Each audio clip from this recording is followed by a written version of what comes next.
guys, komentuhan lang natin ito, no? Itong sinasabi nga ni Harry Roque, ni Trixie Angeles, at ng iba pang mga didishit vloggers. Mga kaibigan, isususpende daw itong si Baste Duterte. At meron silang sinasabi na sususpendehan daw ito dahil doon nga daw sa nangyari sa Mautog Rally. Pero mga kaibigan, no, kung totoo man itong mga pinapakalat nila, para sa akin mga kaibigan, deserving siya para isuspinde. Unang-una sa lahat mga kaibigan, yung 37 na mga empleyado na nagpositibo sa droga. Unang-una sa lahat mga kaibigan, mayor siya eh.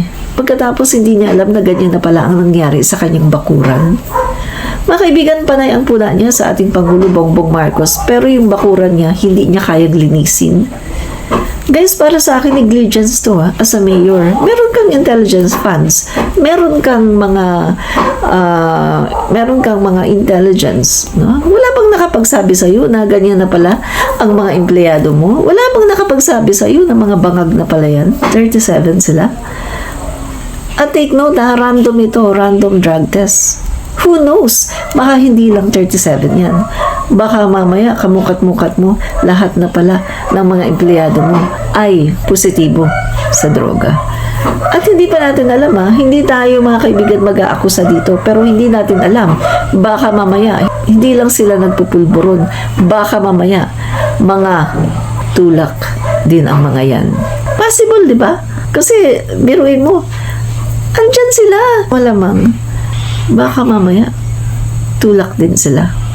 So, baste, bago mo linisin ang bakura ng iba, bago mo tingnan kung ano ang nangyayari sa kabuuan ng Pilipinas, linisin mo muna ang Davao City. 37 mga empleyado positibo sa droga. At baka nakakalimutan mo, sa panahon mo rin, tumaas ang poverty rate ng Davao City. Diba?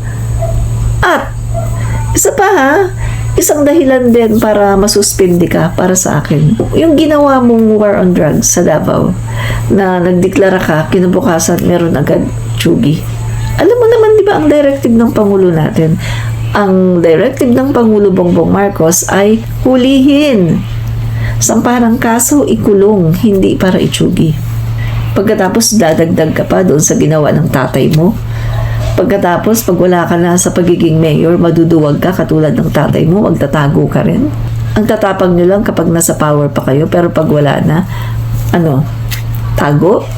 So, para sa akin mga kaibigan, napakaraming grounds talaga.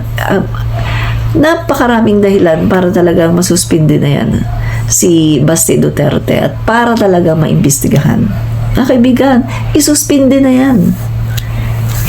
Sabi ko nga sa inyo, dyan pa lang sa 37 na nagpositibo sa droga, dapat dyan pa lang inano na siya sinuspindi na siya para talagang imbestigahan. Bakit nagkaganyan? 37 na mga empleyado nagpositibo sa droga. Dapat pati yung mayor ay i-testing din. Kasi kung yung mga empleyado nga, ganun how much more yung mayor? Baka naman kaya ang lalakas ng loob ng mga yan dahil alam nila na yung mayor ay ganun din. Nagtatanong lang tayo baka kaya ganun kalakas ang loob nila dahil yung mayor nila ay ganun din. Diba? Just asking. Kaya nga uulitin ko, tigil-tigilin mo na, Baste Duterte, wala kang karapatan na punain ang kapwa mo dahil sarili mong bakuran hindi mo malinis. Sarili mong bakuran hindi mo maayos at sarili mong bakuran lumala ang poverty rate, tumaas. Nakakahiya ka, Baste Duterte. Nakakahiya ka. So, bago ka pumuna sa iba, linisin mo muna yung dumi mo, yung kalat mo. Diba? Kasi, puna ka ng puna sa iba, yun pala kapag binalikan ka. Yan, bakuran mo. Hello? Parang ikaw lang ang ganyan Parang sa lahat ng LGUs, ikaw lang ang ganyan. Na merong 37 na nagpositibo sa droga. Correct me if I'm wrong, pero kung may makita kayo na iba, sige ilatag nyo dito. Pero sa pagkakaalam ko, parang si Basti lang ang nagkaganyan na 37 mga empleyado ng Davao City nagpositibo sa droga. So, totoo. So, magtatanong lang tayo. Baka nga totoo yung sinasabi nila kahit ni Mar Rojas nun na alam daw niya. O, sa Davao nga may droga. Di ba? Baka ito yung sinasabi ni Mar Rojas.